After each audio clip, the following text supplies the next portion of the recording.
Hello everyone. So I'm on a personal quest to try and create peace in this world. I'm doing this as a promise I made to my son to try and help the world for his brothers. I think if we can learn to accept others' perspectives, we can create peace. If you look around, there's an insane amount of division being pushed upon us. Those in power try to constantly divide and conquer us. And it works very well because the majority of society is always fighting and arguing. Everyone is mad because they are being forced to live by someone else's ways. Ultimately, we all just want the freedom to do our own thing and be left alone. The government creates broad laws that take our freedoms in an effort to make everyone the same. If we embrace our individuality and give communities more power to decide their own fate, we would ease the tension. So logically, freedom will create peace. Local communities should be able to decide their own ways of doing things as long as no one is harmed. The world seems like it is in a pretty bad place right now, and I'm just trying to create freedom and peace and do what I can to try and make things better. I decided to start doing philosophical interviews with random people from all walks of life. My hope is that we can all try to peacefully accept someone else's perspective that may not be our own. Just because someone has a different view as us doesn't mean we can't get along. We can just accept their perspective and move on. This world would be pretty boring if we were all the same anyways. I personally really enjoy talking about the deeper things in life and hearing other people's perspectives on life. I can't thank everyone I interview enough for having the courage to do these interviews. You guys are amazing. Please don't comment negatively, as we all have opposing views. I'll be happy to interview anyone, and it takes a lot of courage to do this. My number is 573-286-8316. I want to hear everyone's perspective, from the homeless to the famous and everyone in between. We all have fascinating stories and amazing dreams, and I love hearing all of them. At the end of it, we really aren't that different. So please, just listen to these interviews with an open heart and an open mind. We may not agree on everything by any means, but there's no reason we can't learn to accept others' views and try to create a little peace in this world. Thanks, everyone. So this was really fun. I had interviewed Wendy about her experiences and what she had seen having to go through Hurricane Helene. And through that, I asked her if she felt like talking about some philosophy. I have these 10 philosophy questions that I like to ask people. And it doesn't matter who it is. I like to hear everybody's perspective. And she was kind enough to share her stories with me and share her perspectives. And I really greatly appreciate her taking the time to do that. And at the end of it, she wanted to flip the camera back around on me and interview me on philosophy. So this is a pretty fun little interview. She flips the camera back on me and interviews me. So I really appreciate you, Wendy. Thank you very much for everything. And yeah, I hope you guys enjoy the interview. Thanks, guys. Favorite song? So my favorite song is Signal Fire by Killswitch Engaged. And I don't know it's that a heavy one. metal song. Oh, that's yeah, why. Yep. Okay. Yep. Yeah. And What's your least favorite? Oh my! Hands down. Hey, what's going on? That girl that sings, and I say, hey, yeah. For some reason, it's nails on a chalkboard. When I hear that song, it makes me go crazy. That's I don't funny. know what it is. It's like reminds me of that scene from Spider-Man where the guy Sometimes goes that's easier to get to your least favorite song right, than that's your funny. best. Yeah. Okay. And dream place? Where would you like to go? Petra, Egypt. I still like Petra. It's just the fact that Jordan. You're talking about? Yeah. Petra, Jordan. Yeah. So I'm going to Egypt in February. Yeah. And I've been to Petra. Really? Yeah.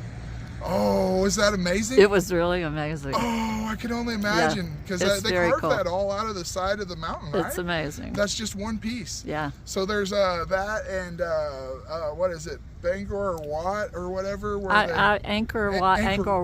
I would love to go there. I went to Vietnam, but I didn't get to Cambodia. Yeah. That's one giant stone, and they carved a whole temple out of one. I know, it's crazy. Amazing to think, because you don't have room for error. I was driving around thinking about that the other day, and you can't make a mistake because it's stone. Right. But yeah, Petra, Jordan. Do you travel? Yeah, Well, you travel. Yeah, Yes. I don't get to go beyond the states. I'm kind of stuck to the states. Well, I now that I'm retired, I can do that, and I absolutely love it. Talk about opening your mind and expanding your world. Yeah. You learn a lot with travel, for sure. Okay, how about your best talent? What would you say that was? I'm still gonna go with driving. That's my best talent, and believe it or not, Are you a good driver? I'm a good driver. Okay. I came out here before I left and said I don't know what I'm getting into, but I want to go to the biggest mountain with the hardest places to drive, and go up and get to the hardest to reach people. Right. And that's pretty much and what you I've succeeded. done. Yeah, I went up on Winter Star Mountain, hauled loads of lumber up there. I drove a dump truck around up all these mountains and delivered gravel, and it's been a wild ride. And I've definitely had to test my skills to the max. I've done a lot of stuff where other people were like, I ain't doing that. Yeah. But they know I'm a cowboy, so I'll get in there and do it. But I'd say that's probably my best skill. And would you say that's also your superpower? Or do you have another superpower? If I could have any superpower, I would love to fly. Have you ever dreamed that you have flown? Do you ever have dreams? Like when I was a kid. Me too. But it not was when I anymore. was a kid. I don't have that anymore. I know, but I would dream. Now, would you dream like you had a hard time getting off the ground, or did you dream like you went over the treetops, or just barely? No, the I would dream all of it. All of that. Like all of it, and then other times I would dream I was falling too. Yeah. But yeah, if I had a superpower, I would just. It seems like the ability to fly would just be amazing. Isn't that funny? I think that would happen as a child. I've asked a few people that. Okay. Yeah. So what is the most hard to explain experience that you've had, or phenomenon? The most unexplained event, really. There's multiples, but I've kind of went back and forth on this one. My ex-girlfriend lost a necklace in the ocean. Oh. We were swimming, and it was her brother's necklace, and he'd passed away, and it was super sentimental to her. And she was just beside herself, broken. And so I went up and down the shore. I thought that maybe somebody would wash it up. It would wash up and somebody would find it. We went up and down the shore for hours and hours until her burnt Chris sunburnt and just so sick of dealing with it. And we were in a little Toyota Highlander just driving around camping in it as we went and traveled the U.S. and went to concerts and stuff. And we went and took a nap there and decided to I talked her into going back to the beach. She didn't want to. And she didn't want to look for it, didn't even want to stay, talk about the necklace anymore. Yeah. And I was like, okay. And so we went down river down the beach about, I don't know. It was going to have a good ending, I feel. Quarter mile down. And first we sat down and we were sitting there, and this homeless guy came up next to us and he started drawing circles on a piece of paper. And I mean, he sat in our bubble. It was a whole beach, nobody around, and he sat about 1.5 feet away from me and started drawing circles like crazy. And right before we were getting ready to go swim, and he just would flip pieces of paper and draw circles. And we were like, we're gonna get away from this guy. So we went down the beach a little bit, and went swimming there. And we were swimming, and we were neck deep in the water, swimming, and I grabbed it with my feet. Get out of here. And when I pulled it up, I still sent chills down my back. We both started crying instantly. Wow. But I mean, it was 8 hours later, of a quarter mile down the beach, the way the beach was coming, and neck deep in water, I found that necklace with my feet and pulled it up and pulled it out of the water. I mean, what are the odds of that? It's just absolutely, it's amazing. It's how do you explain that? I think that he might have been with me there that day or something. I don't know. It's just it's hard to explain. All right, so tell me the number one thing you would like to do to help the world. I think you're already doing that. We can skip that question. Well, I just create peace, and that's all I'm trying to do. Is like when my little boy passed away, I wanted to try and create peace and create the best world for his brothers that I could, and that's just or for his brother at the time, but for I've seen the world was going to bad places, and I wanted to do all I could to try and make it better. And peace seems like a subject that's taboo that people don't talk about, and I think that we really need to try and sit down with our enemies and people across from the table and just work together for solutions. And I think that's really what we need to try and strive for. It's just a way to create peace and get to that point. Right. I agree. And so that's what I would do if I could do one thing. Well, you're doing that. You're doing that right now. All right, I can't wait to ask you this question. What are your thoughts on the federal government? I think that the federal government is in itself, in its own entity, by default, an overpowering convolution, if you will. It's too much power in one source. Throughout humanity, we've been able to see not just our government, but every government and every ruler throughout mankind's history, that eventually greed will overcome us. And that's just a thing that's inherent in mankind. And power. That greed is inside of us. So yeah. when you give any person so much power, that at any point, they could be good for generations, they could be good, but there's going to come a point to where somebody's going to get overcome by greed.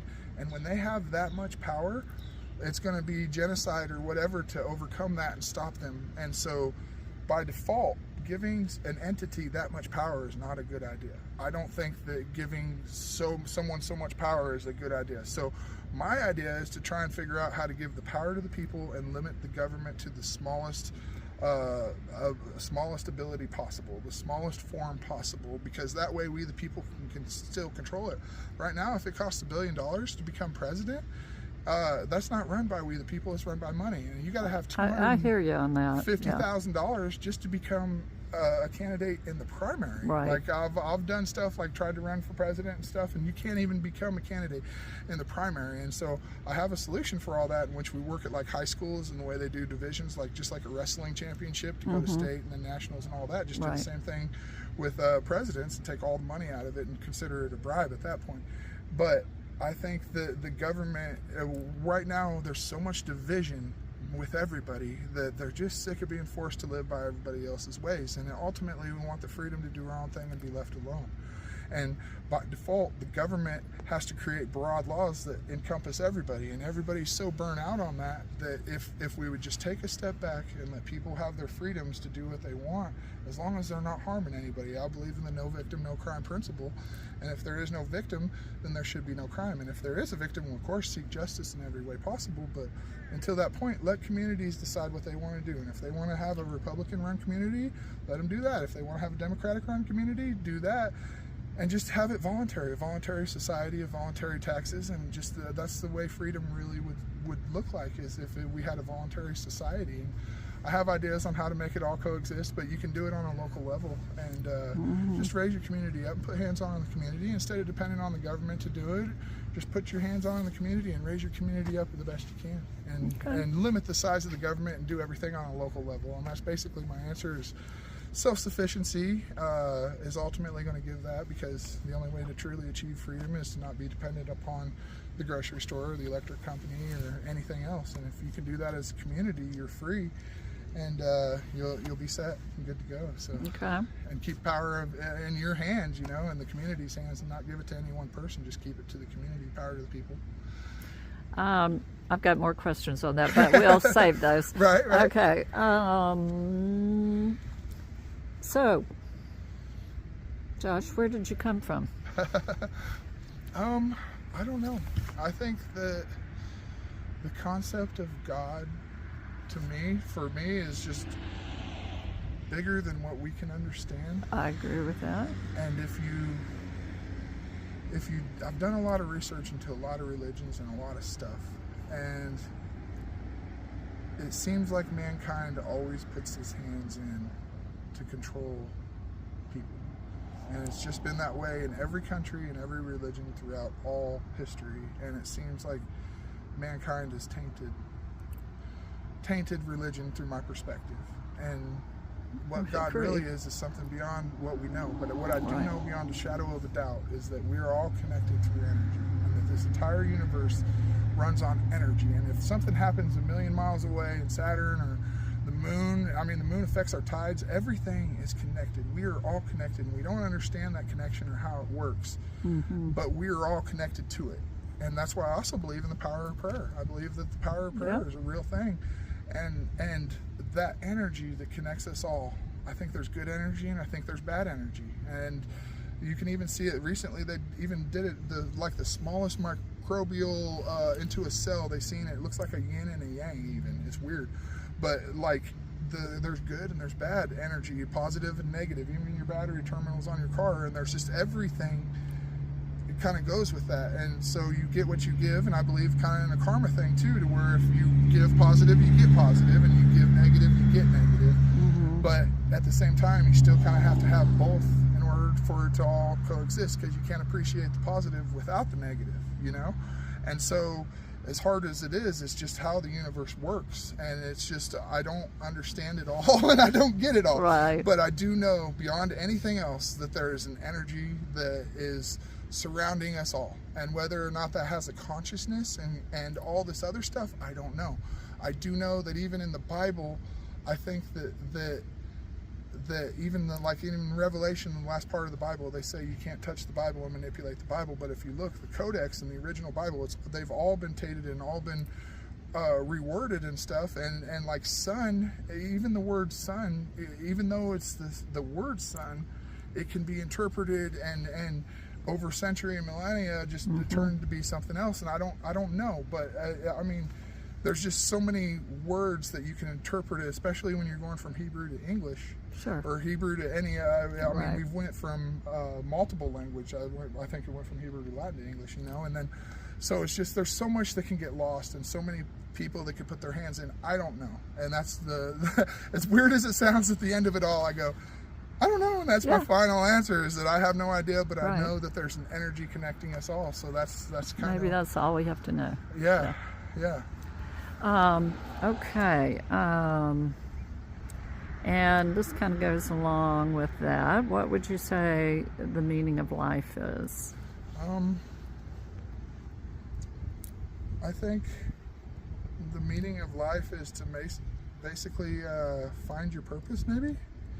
And I don't know, maybe try and just, for me, the meaning of life is to try and create positivity and positiveness in the world, and try and do something good, you know, and trying to do something positive. And I don't know beyond that what else I can do, but I think that's pretty much maybe for us to learn.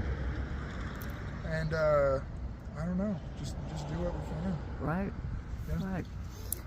And do you remember your last question? Yeah. If I had one piece of advice to give the world, what would it be? Well, the one piece of advice I'd give the world: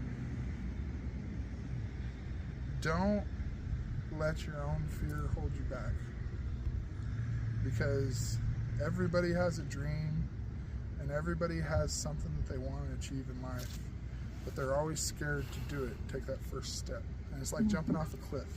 I used to jump off a cliff when I was a kid all the time, and I've watched airline pilots get up there and get scared, and I've watched 4-year-old kids jump off right beside them and not even care. And it was a 60-foot cliff.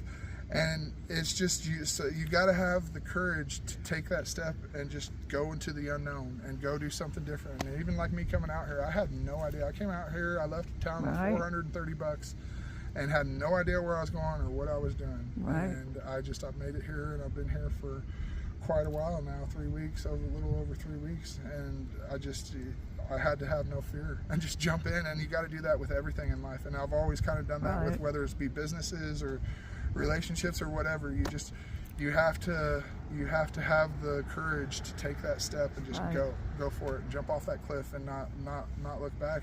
And I guess that's my piece of advice, is take that step. And I see people struggle with just their burnout on jobs or burnout on things, and they just, whatever it is, they have these other dreams and hopes and aspirations, but they can never take that step into doing it. And I always encourage everybody to take that step and do it. So very good. I like that answer. And courage is not always the absence of fear, but doing what you need to do anyway, even if you are fearful, even if you are hesitant about coming out with $430 in your pocket. Right. Yeah. So, well, that's wonderful, Josh. It's a pleasure to meet you. Yes, it's absolutely. Keep doing good in the world. Thank you so much.